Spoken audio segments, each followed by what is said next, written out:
Reverend Edward Stone stood in Chipping Norton in Oxfordshire in the year 1763, and he gave 50 sick people the bark of a tree. Each one got about 20 grains of dried white willow bark, near 1.33 grams every 4 hours.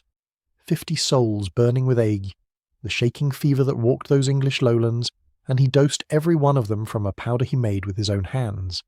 He did not keep it a secret. He wrote it all down in a letter to George Parker, the Earl of Macclesfield who ran the Royal Society. That letter got published in the Philosophical Transactions of the Royal Society in 1763, volume 53, pages 195 to 200. A country parson, 50 fevered patients, 1 tree. Now hold that man in your mind. 50 patients, 1 willow, 1 honest account sent to the finest scientific minds in England. Whatever became of Reverend Stone and those 50 sufferers, I am going to hold that clean to the very end. Do not let me forget it. Here is where I turn the glass around on us. Most folks today could not turn a living willow branch into medicine if the pharmacy closed on a Monday. Could not find the tree. Could not tell you which bark, which branch, which season. Could not dry it, could not powder it, could not brew 1 honest cup of it to answer a fever. That is not a moral failing, friend. Nobody sat you down and taught you.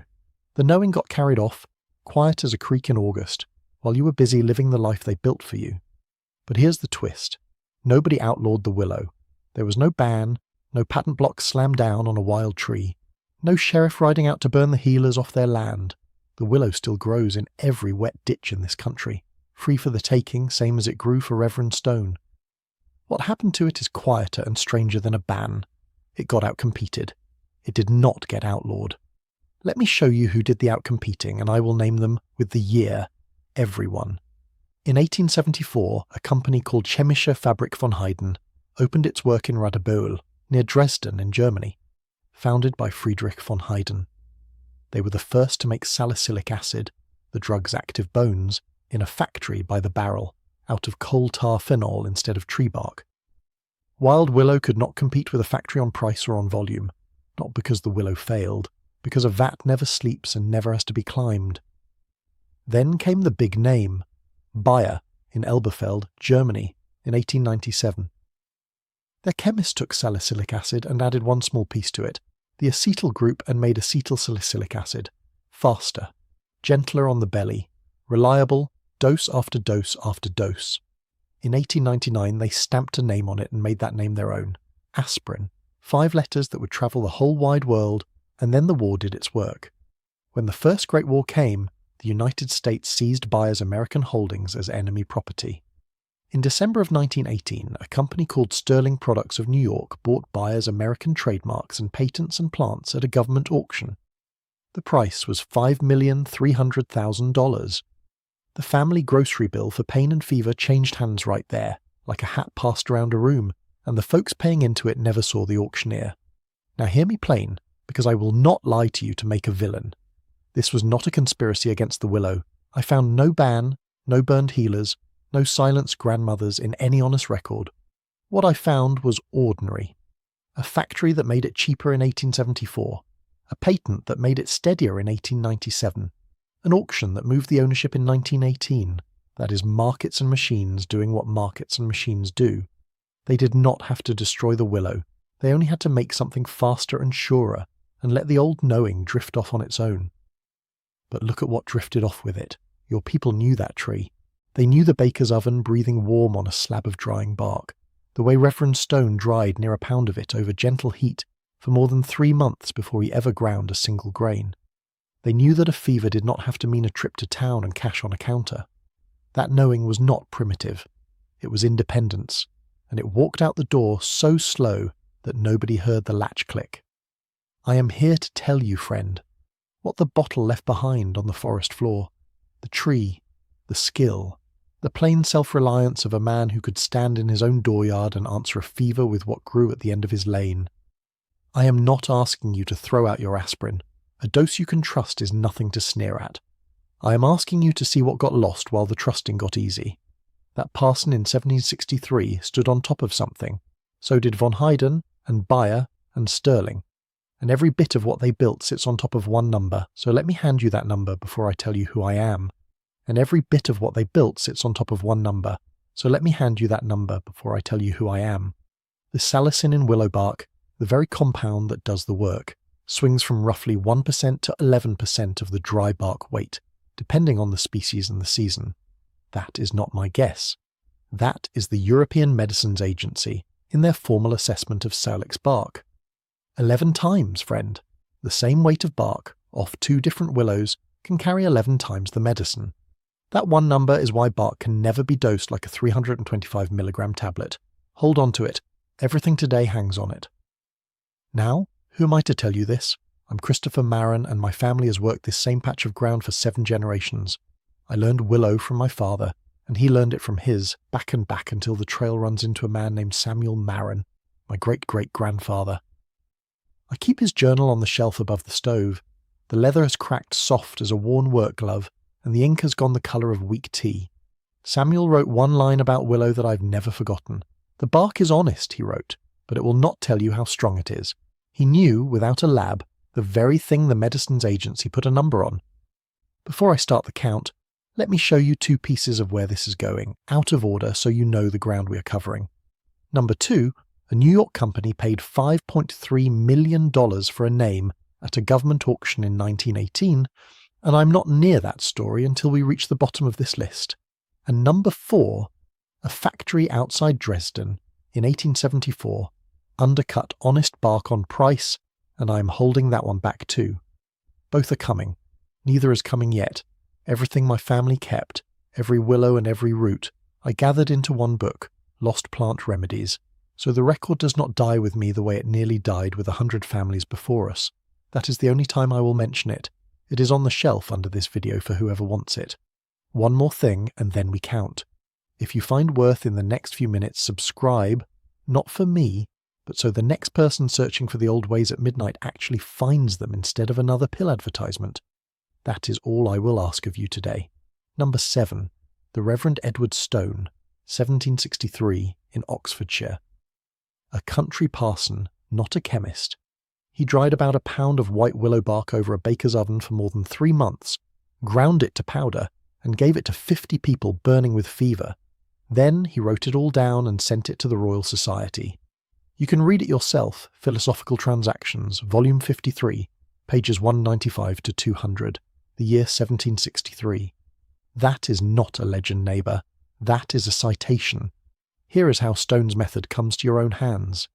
You strip the inner bark, the soft cambium, off white willow branches that are 2 to 3 years old, no thicker than your thumb, not the old trunk.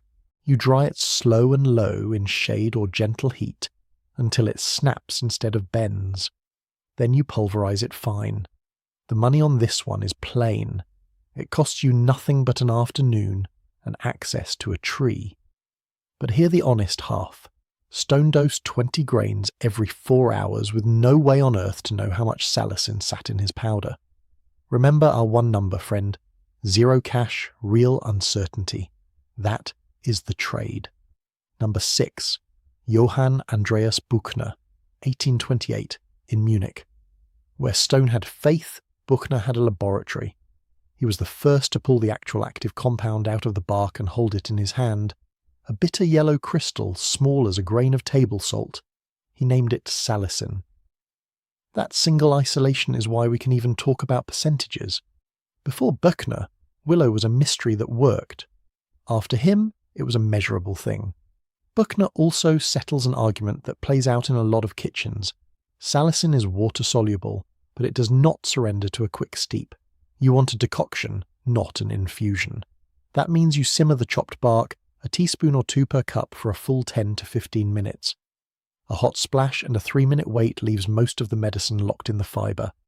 The payoff here is not a dollar figure, it is honesty. Once you know the active thing is a specific compound, you understand the ceiling on any home remedy. Your grandfather could brew the bark. He could not measure it.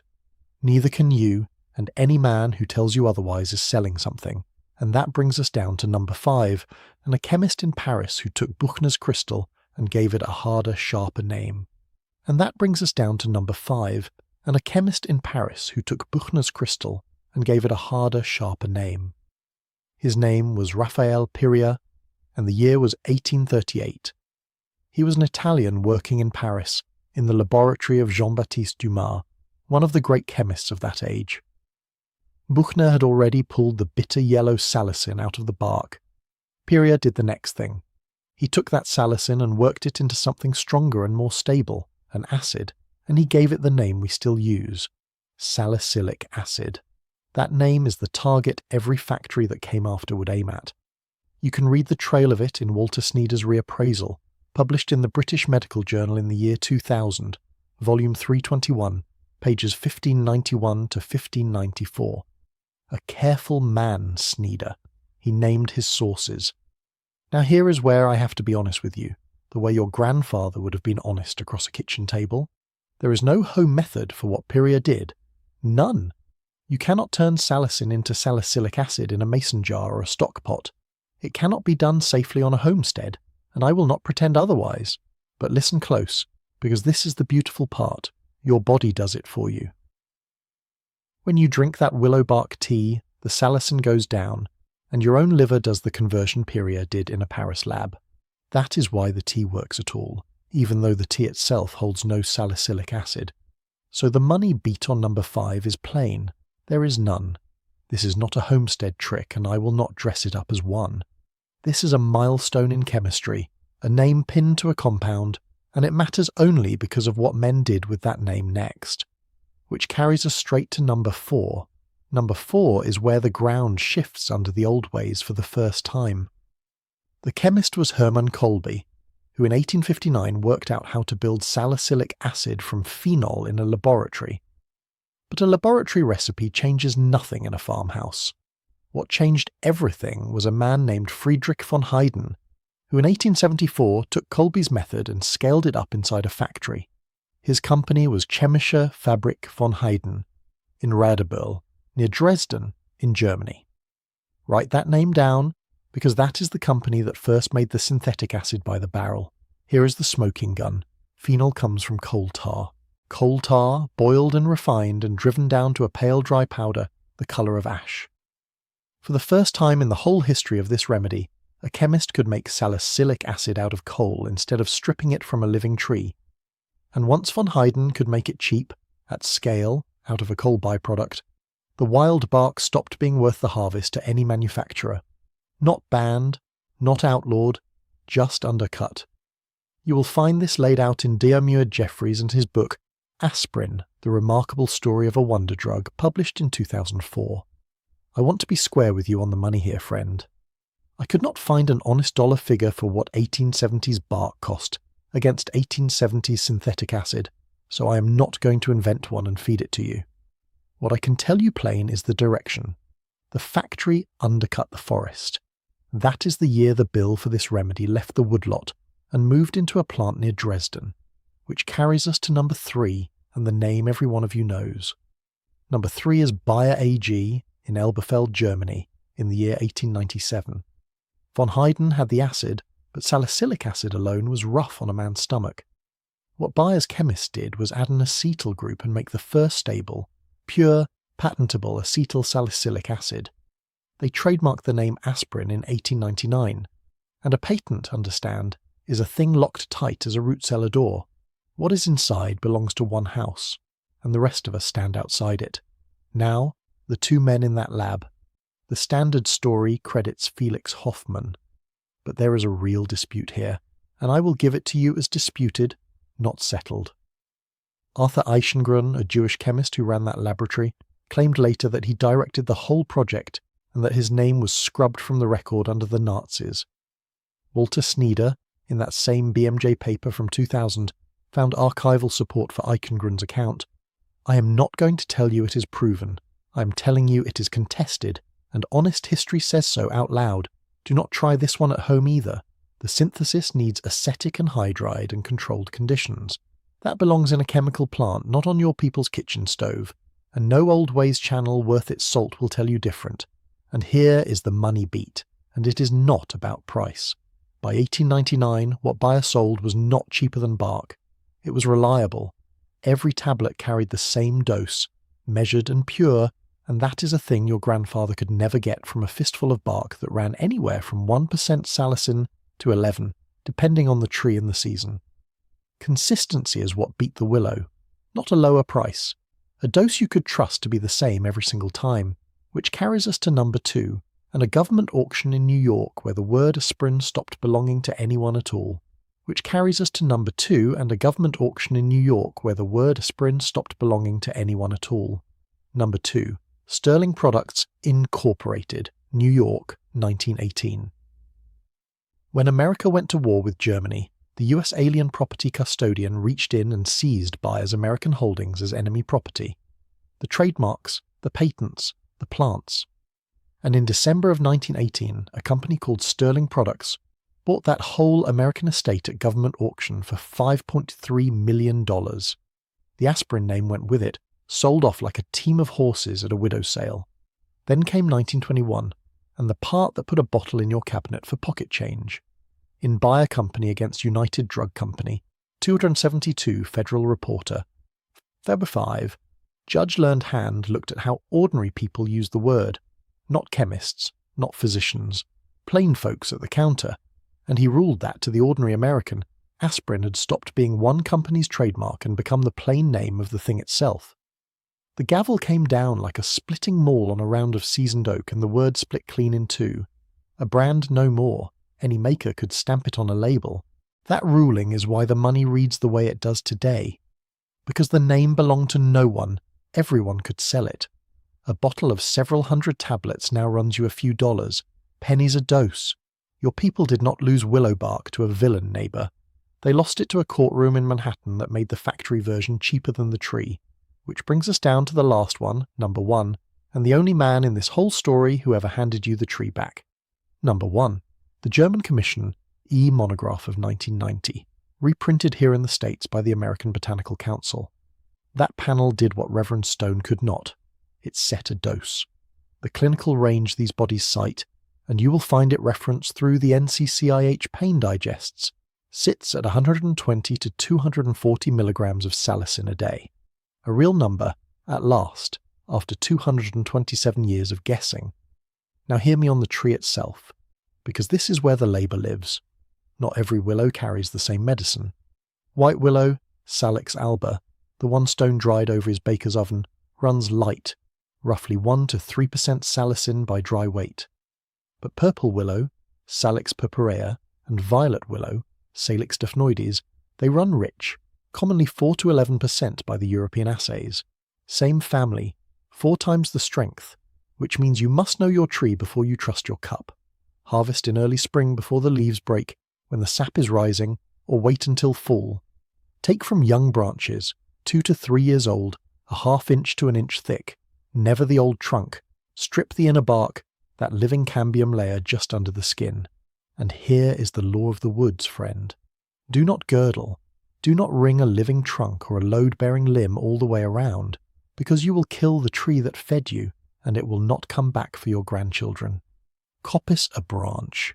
Take and leave the tree standing.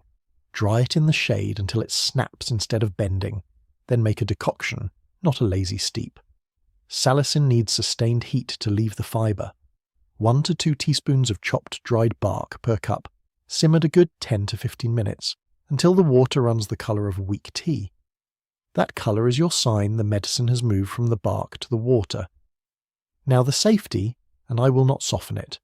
Keep this away from children and teenagers running a fever from flu or chickenpox, the same Ray's syndrome caution we hold for aspirin itself. Stay off it entirely if you are on warfarin or other blood thinners, if you already take NSAIDs, if you are pregnant or nursing, or if you carry a salicylate allergy. This bark thins blood and bites the stomach, same as the pill, and the law of the land, not just the woods, on national forest and BLM ground, bark counts as a special forest product. A little for personal use may be fine on one ranger district and need a permit on the next. Do not guess. Call your local ranger district office before you carry a knife to a public tree, and on private land you get the owner's word first. Here is the honest money truth, and it is the whole reason this one sits at number 1. Home-harvested willow is not a cheaper aspirin. That bottle of tablets already beat you on price back in 1921. What you are buying with your own 2 hands is not a cheaper dose. It is labour standing in for cash, and a knowledge the bottle cannot sell you. That is the trade. Time for independence. So, here is your one step this week. Walk your water edges and find your willows before the leaves drop. Learn which 3 species grow within a mile of your door and mark the young branches now. Then tell me down in the comments, which willow grows nearest to you, white, purple or violet, and do you even know yet? Because the one that gets the most comments is the one I build next, a full harvest and dosing walkthrough, tree by tree. None of this forgetting was your fault. A courtroom and a factory outran a slow bark, and slow does not sell. But the tree waited. Your people carried this knowing for 7 generations before a label ever taught you to forget it, and you can carry it again. And Reverend Stone, back where we started in 1763. I told you I would tell you what became of him. He died in 1768, just 5 years after he mailed that letter to the Royal Society. He never knew the ending. He went to his grave never learning that the bitter crystal hiding in his willow would be pulled free and given a name, salicin, by Johann Buchner in Munich in 1828, 60 years after Stone was in the ground. He handed us the door. He never saw who walked through it. Next time, we go down to the meadow for meadowsweet, the second plant that carried this same salicin and the flower that gave aspirin the very back half of its name. Bring your boots. If this put one old tree back in your hands, subscribe so the next family finds it too. That is the whole ask. Keep the old ways. They kept us.